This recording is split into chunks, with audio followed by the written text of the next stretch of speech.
One of the weirdest things about Ramadan is that if you've never lived around Muslims, it can look like a mystery from the outside, because you see people skipping food and water all day. Then suddenly at sunset the whole vibe changes. Families gather, messages start flying, hearts soften, and you start thinking, okay, wait. What is actually going on here? And why does this month feel different, even for Muslims who aren't super strict the rest of the year? And I'll be honest, the biggest misunderstanding is this. People think Ramadan is mainly about not eating, but that's like saying the journey is mainly about the road. The point is where it takes you. Hello everyone, and welcome back to our channel. Today we're doing a global, friendly explanation with real facts, no preaching, just a smooth story that makes sense to anyone, because the title is exactly what a lot of people want to ask but don't know how to ask. What's really going on this month? Ramadan is the 9th month of the Islamic lunar calendar, and Muslims believe it's the month in which the Quran began to be revealed to the Prophet Muhammad, which is one major reason the month is treated with a special kind of spiritual respect. But in real life, Ramadan isn't just a holy month written in a calendar. Ramadan is a collective reset, because for about a month, millions of people worldwide enter the same rhythm where habits get challenged, patience gets tested, generosity gets louder, and the entire day starts feeling like it has a purpose. And the first question everyone asks is the obvious one. Why do Muslims fast? In Islam, fasting Ramadan is one of the core acts of worship, and the Quran describes fasting as something prescribed so that people develop taqwa, which is basically mindfulness of God and self-control, like training your inner steering wheel, not just suffering for no reason. So the goal isn't starve to prove you're tough, and it's not punish yourself, and it's definitely not a monthly dehydration competition. It's more like this. You remove basic comforts on purpose for a limited time, so you remember gratitude, you soften the ego, you feel empathy for people who don't have options, and you learn that you can tell your impulses, not now, and still survive the day like a functional human. And yes, your stomach will complain, but your character is the real thing getting trained. Now let's define the fast in simple, practical terms, because most confusion comes from details. From dawn until sunset, Muslims who are fasting abstain from food and drink, and also abstain from marital intimacy during fasting hours. And many people eat a pre-dawn meal often called suhoor, then break the fast at sunset with iftar. And it's very common to break with water and dates as a widely known prophetic tradition. And yes, water too. No water. That's usually the moment non-Muslims go, okay, now I'm listening, because I can skip lunch but I can't skip water. I start acting dramatic. So how do people manage it? They hydrate between sunset and dawn, they eat suhoor, they pace caffeine, they adjust workouts, and they learn something wild. The body adapts more than you think, but the mind is often the bigger battlefield. And here's a key point people miss. Ramadan fasting is not only about what goes into your mouth, it's also about what comes out of your mouth. Because the month is strongly associated with better behavior, less gossip, less aggression, more patience, more prayer, and more charity. Because the point is not hungry and angry, the point is hungry and better. If someone is fasting and still acting like a full-time villain, the fast is happening, but the spirit is fighting for its life. And here's a small funny truth. Ramadan teaches you self-control, because you'll see a grown adult arguing with a coworker, then suddenly remembering, I'm fasting, and instantly becoming peaceful, like they just installed an update. Now let's answer the question that makes Ramadan feel holy, even socially. Why does Ramadan hit different, even for Muslims who don't practice much during the year? Because Ramadan becomes bigger than personal habits, it becomes a shared month of identity. Even Muslims who are inconsistent the rest of the year often still respect Ramadan, because Ramadan is tied to family routines, childhood memories, community iftars, a special atmosphere, charity, and that feeling of this month matters, even if life has been messy.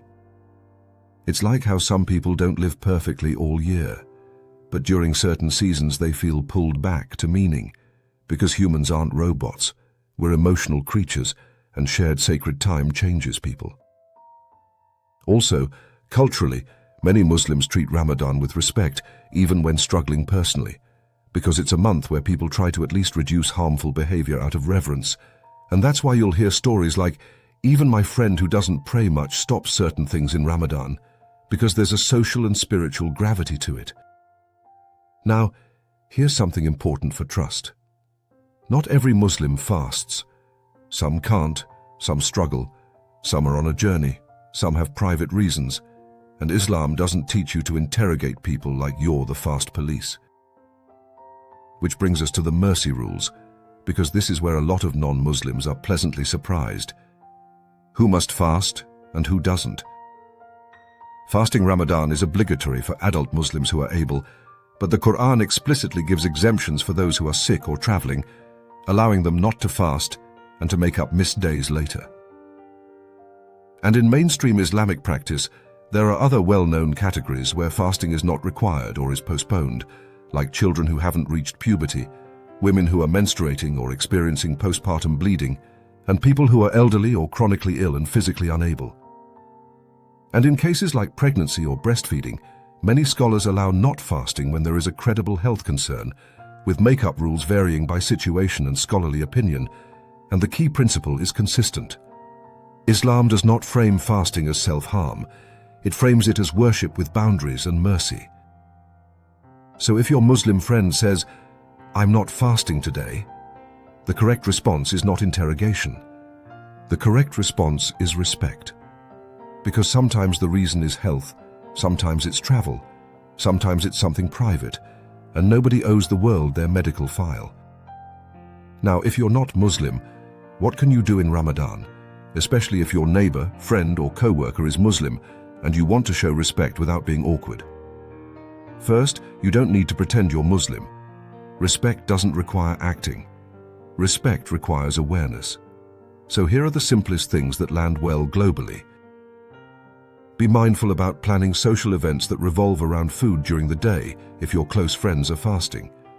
And if you do, just offer an option like, "We can do it after sunset if you prefer," and let them choose. If you're eating or drinking in front of someone fasting, you don't need to feel guilty like you committed a crime. But you can be considerate, especially if it's a close friend and you can easily avoid making it harder for them. And you can simply ask, "Are you okay if I drink water?" And most people will say yes and appreciate that you cared enough to ask. Wish them well. A simple Ramadan Mubarak or Happy Ramadan is usually received warmly because it signals respect. If you're invited for iftar, go if you can, because iftar is one of the most welcoming experiences in many Muslim cultures, and you don't need special knowledge, you just need good manners and a heart that's open. And here's a big one.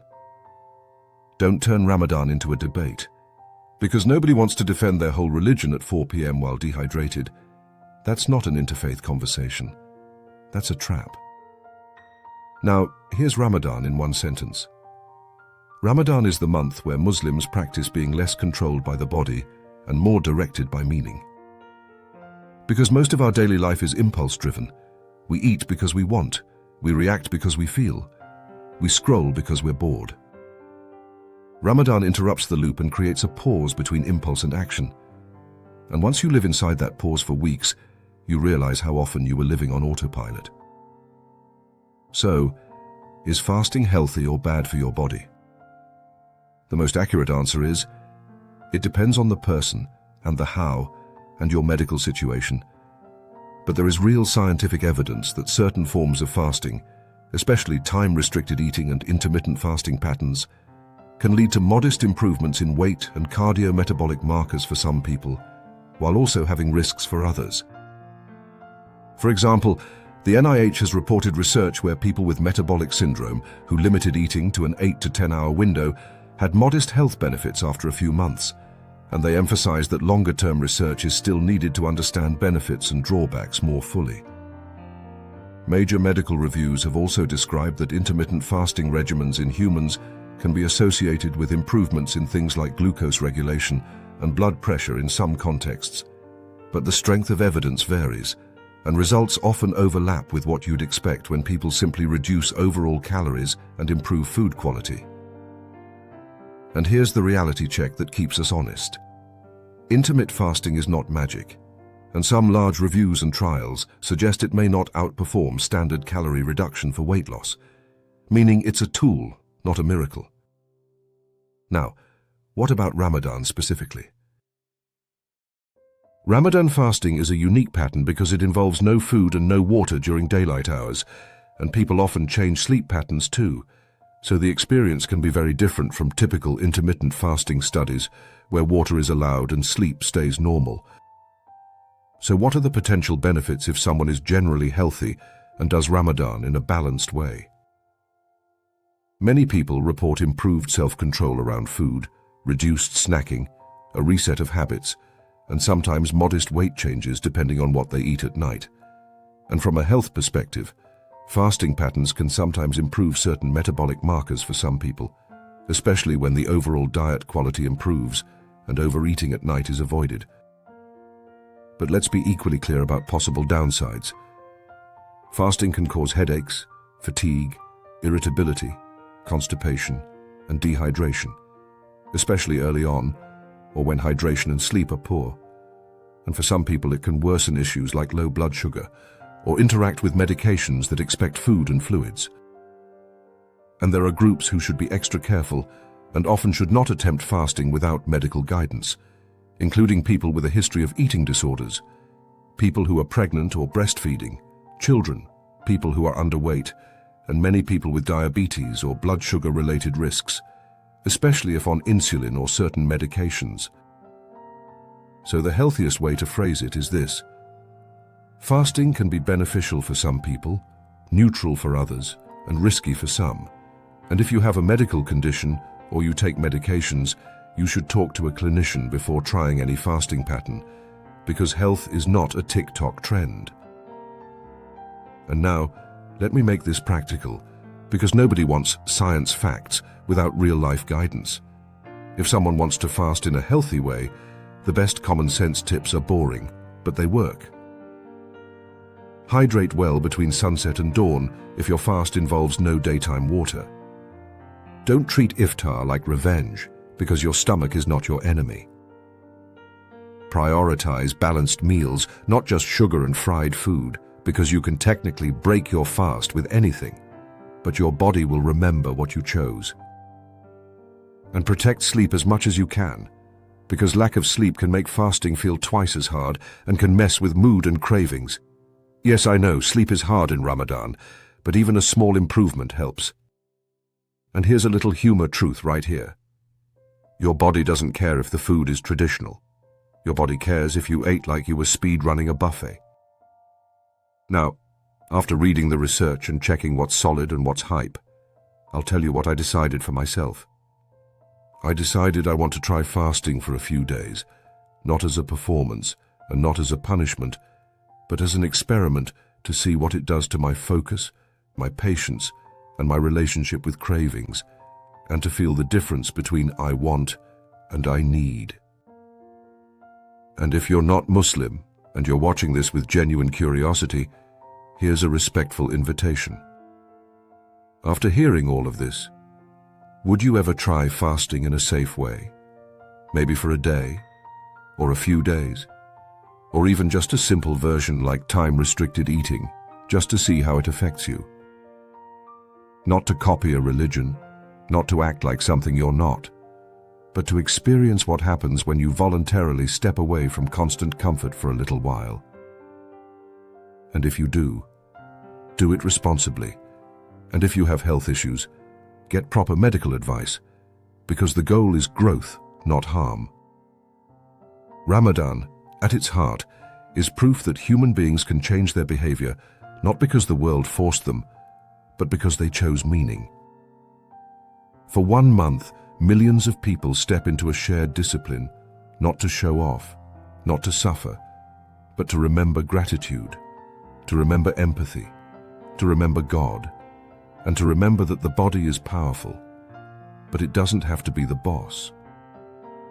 And maybe that's why Ramadan feels sacred even for people who aren't perfect, because deep inside, everyone understands the idea of a reset, the idea of coming back to what matters, the idea that you can become lighter, calmer, more intentional, even if life has made you heavy. So whether you're Muslim or not, Ramadan carries a universal message.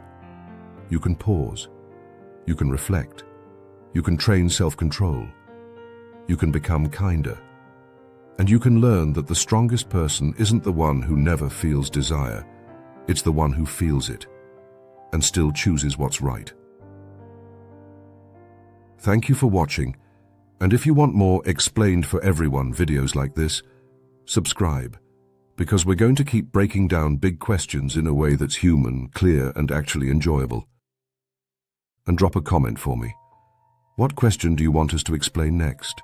From any culture, any habit, any mystery.